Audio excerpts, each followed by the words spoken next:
नमस्कार साथियों, आप सबका पुनः स्वागत है श्रद्धा एस्ट्रो ज्योतिष में। आज हम लोग कवर करने वाले हैं कन्या लगन की कुंडली में यदि शुक्र पंचम भाव में बैठे हैं तो क्या फल है। हम ये भी कह सकते हैं कन्या लगन की कुंडली में मकर राशि का शुक्र किस प्रकार का फल देता है। इससे पहले हम लोग चैनल में सूर्य से लेकर बृहस्पति तक की कंप्लीट वीडियो रिकॉर्डिंग अपलोड कर चुके हैं। कोई भी व्यक्ति भृगु सरल पद्धति को आधार बनाकर ज्योतिष को सीखना चाहता है, हमारे चैनल को सब्सक्राइब कर सकता है। हम जल्दी ही सूर्य से लेकर राहु केतु तक 9 के 9 ग्रहों का 12 अलग अलग लग्न की 12 अलग अलग राशियों फल को अपलोड करने वाले हैं। इस अपलोडेशन को टाइमली पाने के लिए आप बेल आइकन दबाएं ताकि आपको सारा अपलोडेशन टाइमली मिल सके। तो आइए शुरुआत करते हैं आज की क्लास का। लग्न से गिनते अगर हम 1 2 3 4 5 तो ये पंचम भाव है जहाँ पर मकर राशि में शुक्र बैठे हैं। तो पंचम भाव दोस्तों क्या बताता है? ये मजबूत लक्ष्मी त्रिकोण हाउस कहा जाता है और पंचम भाव हमारे जीवन में किस प्रकार की हमें शिक्षा मिलेगी वो बताता है। हमारे डिग्री सर्टिफिकेशन ये सब की बात पंचम भाव से देखी जाती है। हमारे फ़ैन फॉलोइंग, कोई फिल्म इंडस्ट्री का सितारा बहुत दिनों तक चमका या चमकना बंद हो गया, कोई भी इंडस्ट्री, कोई क्रिकेटर है उसकी फ़ैन फॉलोइंग बिल्कुल नहीं है, कोई नहीं जानता उसको।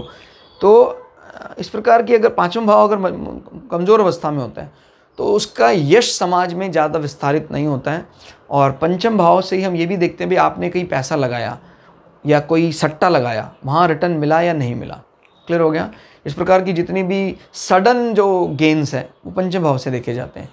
पंचम भाव आपके संतान पक्ष की भी बात करता है। आपको संतान में कुछ बाधाएं झेलनी पड़ेंगी या आपको बिना बाधा के जीवन में संतान मिल जाएंगे, ये सब पंचम भाव से देखा जाता है।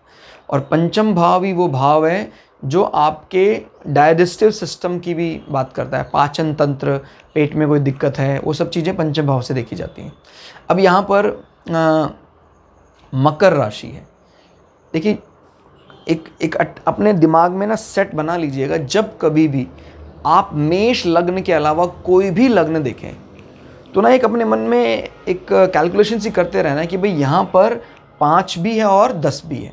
5 यानी 5वां नंबर सिंह राशि भी और फिलहाल यहाँ पर 10 नंबर तो है ही।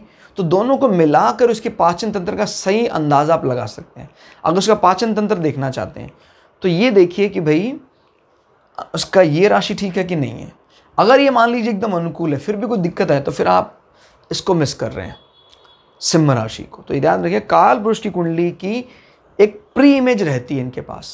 तो ये प्री इमेज ये भी बताती है कि भाई ये क्योंकि काल पुरुष की कुंडली में दशम भाव है तो कहीं ना कहीं कुछ ऐसी दिक्कतें जो स्टमक से इनिशिएट होती हैं और उस बाधा से आपके घुटनों में भी दिक्कत आती है, वो भी हम यहाँ से कह सकते हैं। और पुष्टि करने के लिए घुटनों में यहाँ भी देखना है। तो याद रखिएगा एक इंटरकनेक्शन रहेगा 10वीं राशि का 10वें भाव के साथ भी, 5वीं राशि का 5वें भाव के साथ भी। क्लियर? अगर ये दृष्टि आप सीख लेते हैं तो कई चीज़ों को डिकोड करने में बहुत मदद मिलेगी। मतलब जैसे क्या होता है किसी के ना पेट में ज़्यादा एसिड बनता है। क्लियर होगा? आपको पता है यूरिक एसिड अगर ज़्यादा बनेगा तो हमें घुटनों में क्या देगा?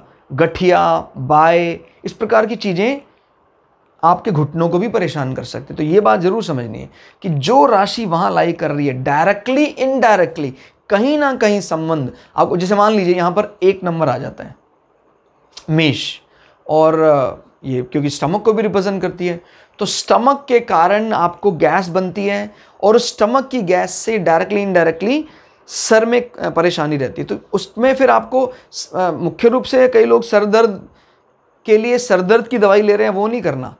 अगर पेट दर्द कारण बन रहा है तो पेट की इलाज कर लो, सर दर्द अपने आप दूर हो जाएगा क्योंकि गैस से सर दर्द हो रहा है। इसी प्रकार से आपको यूरिक एसिड बढ़ रहा है ज़्यादा तो आप अपने स्टमक का इलाज करवाइए, आपके घुटनों का, गोडों का दर्द स्वतः दूर हो जाएगा। लेकिन ये लिंक बनाना आना चाहिए आपको। हर नंबर को भाव समझकर भी देखना है। क्लियर होगा? जैसे ये 6ठी राशि है, इसको 6ठे भाव से भी लिंकअप करके करना आप लोगों को आना चाहिए।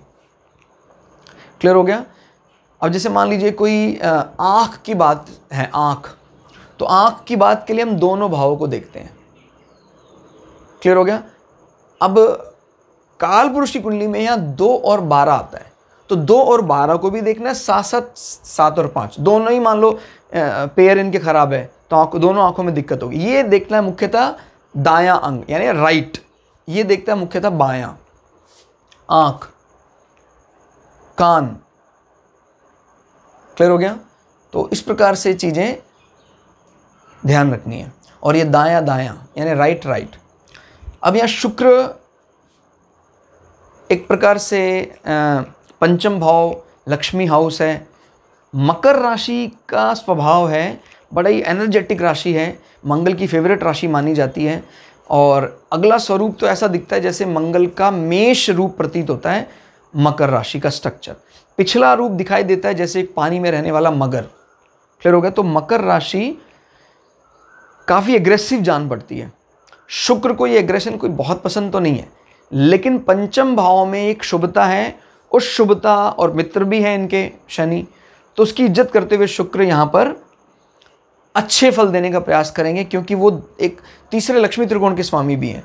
जब लक्ष्मी त्रिकोण का स्वामी पहले दूसरे लक्ष्मी त्रिकोण में बैठ जाता है तो ये भी एक धनयोग की तरफ बढ़ रहे हैं। सिर्फ इतना होना चाहिए भाई शनि इसके हाउस में कहीं बैठ जाए, शनि जैसे यहाँ बैठ जाता है प्रबल धनयोग बना देगा। हालांकि शनि को द्वितीय भाव में ज़्यादा अच्छा नहीं माना जाता, लेकिन क्यों कि एक तो धनयोग में इन्वॉल्व हो गया और दूसरा ये उच्च का माना जाता है शनि तुला राशि में। वो कैसे निकालना है धन योग में ऑलरेडी आपको बता चुका हूँ, ग्रहों का गणित प्लेलिस्ट आपको मिलेगी, वहाँ आप देखिए धन योग, राजयोग, विपरीत राजयोग, नीच भंग राजयोग सब हमने बता रखा है। क्लियर हो गया। तो शुक्र यहाँ बैठकर ये भी बताते कि भाई आपके पढ़ाई में, एजुकेशन में मकर का प्रभाव ज़्यादा दिखाई देता है। मकर की जो मुख्य रूप से जो कैरेक्टरिस्टिक्स हैं वो एक अभियंता है, बड़ा सधा हुआ अभियंता है, और कालपुरुष की कुंडली में दशम भाव है, रेस्टलेस होकर काम करते हैं, बिल्कुल भी थकावट महसूस नहीं करते हैं, यानी मैकेनिकल इलेक्ट्रॉनिक्स इंडस्ट्री में। और शुक्र भी साथ आ गया है, तो शुक्र इसमें कहीं ना कहीं जैसे एविएशन, एयरपोर्ट, होटल, इस प्रकार की चीज़ों को अटैच कर रहा है। आपकी इंजीनियरिंग लाइन के साथ लग्जरी चीज़ों को भी अटैच कर रहा है, कि हो सकता है आप एक इंजीनियर हैं और एयरपोर्ट में किस प्रकार की जगह नौकरी करते हैं, या ऐसी जगह जहाँ पर एक्सपोजर, लुक, फैशन, इन चीज़ों को भी, या किसी एक्सपोर्ट हाउस जैसे कोई सामान जहाँ निर्यात होता है, एयरपोर्ट में जहाँ पर मालवाहक जहाज उतरते हैं, इस प्रकार की चीज़ों के साथ आपका लिंक बन सकता है। और शुक्र क्योंकि भाग्य के स्वामी भी है, तो आपको भाग्यवान होने में आपकी एजुकेशन बड़ी मदद करेगी। क्लियर हो गया। आपको लगेगा मैं बहुत भाग्यशाली हूँ, मैंने बहुत अच्छी एजुकेशन की है। क्लियर होगा। आपके डिग्री सर्टिफिकेशन बहुत अच्छे होंगे। आपको धनी बनाने में आपके primary education as well as degree certification का बहुत बड़ा रोल होगा। क्लियर हो गया। तो ये एक अच्छी बात है, जब आदमी अपने प्राइमरी एजुकेशन को कैश करा पाता है तो ऐसा व्यक्ति बहुत अच्छा जानकार होता चीज़ हो गया, यानी इसका बेस एकदम मजबूत रहा है इस एजुकेशन को लेकर। और वहाँ से शुक्र आपके एकादश भाव को भी देख रहा है, यानी आप स्वभाव से ही आपकी जो अर्निंग है कहीं ना कहीं वो हॉस्पिटैलिटी, केयरिंग, इस प्रकार की इंडस्ट्री से आपके अर्निंग आएंगे। और उस अर्निंग में शुक्र के का देखना ये पुष्टि हो जाती है कि हाँ भाई वो अच्छे माने लग्जरियस व्यू के साथ कहीं ना कहीं उनकी आय का बहुत पॉजिटिवली संबंध दिखाई देता है। क्लियर हो गया।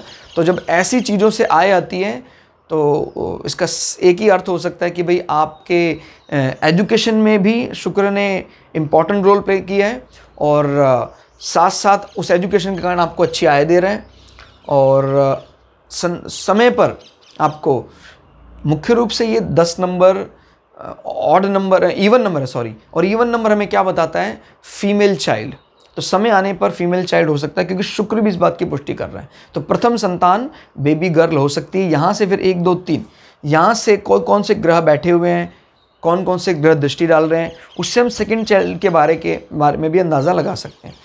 लेकिन एक बात और याद रखिएगा कि शुक्र के अलावा यहाँ कोई ज़्यादा मजबूत स्थिति में बैठा है तो पहला जेंडर उसके साथ हो जाएगा। जैसे मान लीजिए मंगल यहाँ उच्च का होकर बैठ जाए तो मंगल फिर ज़्यादा बली हो गया और पहला संतान उसके पक्ष में चला जाएगा। क्लियर हो गया। तो ना सिर्फ आपको इच्छा पूर्ति, शुक्र संबंधी विषयों को भी पूरा करेगा। आपके जीवन में कोई दबी हुई इच्छा है पत्नी को लेकर कुछ ऐसा कार्य करने की, वो भी पूरी हो जाएगी। क्लियर हो गया। तो जब कभी भी इन दोनों का संबंध बन जाए, 5वें और 7वें का, डायरेक्टली इनडायरेक्टली, तो ये प्रेम विवाह को भी रिप्रेजेंट करता है। भाई जैसे बृहस्पति या तो यहाँ के बैठ जाए या बृहस्पति इसको प्रभावित करे किसी तरह, शुक्र को नज़र डाल दे उच्च के वहाँ बैठ जाए, तो फिर ये बृहस्पति कहीं ना कहीं प्रेम विवाह की भी पुष्टि करते हैं। और अच्छे ग्रहों के द्वारा अगर प्रेम विवाह होता है तो वो लंबा चलता है। और कहीं उसमें राहु केतु शनि बुरी स्थिति में बैठे हों तो फिर उन संबंधों को खराब करते हैं। शुक्र बेशक से मित्र हैं राहु केतु के, लेकिन इनको इनकी छाया से दूर रहना चाहिए, नहीं तो ये कैरेक्टरलेस बनाते हैं, व्याभिचार की ओर ले जाते हैं। क्लियर हो गया? तो कुल मिला के हमने हाँ ये वो दृष्टि हर बार ध्यान रखना, हम अगर भूल ना जाएं, याद रखना आपको, हर बार आपको ये जरूर गिनना है, नहीं तो आपकी हैबिट छूट जाएगी। फिर ये अपने से कितना बैठा है, 1 2 3 4। क्लियर हो गया? जब कभी भी एसेट से, रिश्तेदारों से, परिवार के लोगों से मिलने वाले सुखों को समझना हो, तुम यहाँ से देखते, इसका स्वामी यहाँ बैठा अच्छी स्थिति में, तो यानी आपके कुटुंब से बहुत सुख मिलेंगे आपको, सब यहाँ लिंकअप कर रहे हैं। इसी प्रकार से भाग्य का स्वामी अपने से 7 8 9, तो जब पिता का भाग्य देखना हो, वो तो आपका भाग्य है, वहाँ से पिता का भाग्य, तो वहाँ से 9 गिनेंगे, यहाँ बैठा है, तो पिता का भाग्य भी अच्छे होने की पुष्टि करता है। तो पिता के भाग्य संबंधी चीज़ें या आपके गुरु आपको आशीर्वाद देते हैं, वो भाग्य फलीभूत होगा नहीं होगा, वो पंचम भाव से देखा जाएगा। क्लियर हो गया? तो कुल मिला के एक लक्ष्मी त्रिकोण बन गया, और लक्ष्मी त्रिकोण में बैठकर शुक्र ने बल को काफ़ी बढ़ा दिया है। क्लास आपको कैसी लगी कमेंट करके ज़रूर बताइएगा। मिलते हैं अगली क्लास में, तब तक के लिए जय श्री भृगु पराशरा, जय श्री शुक्राचार्य, नमस्कार।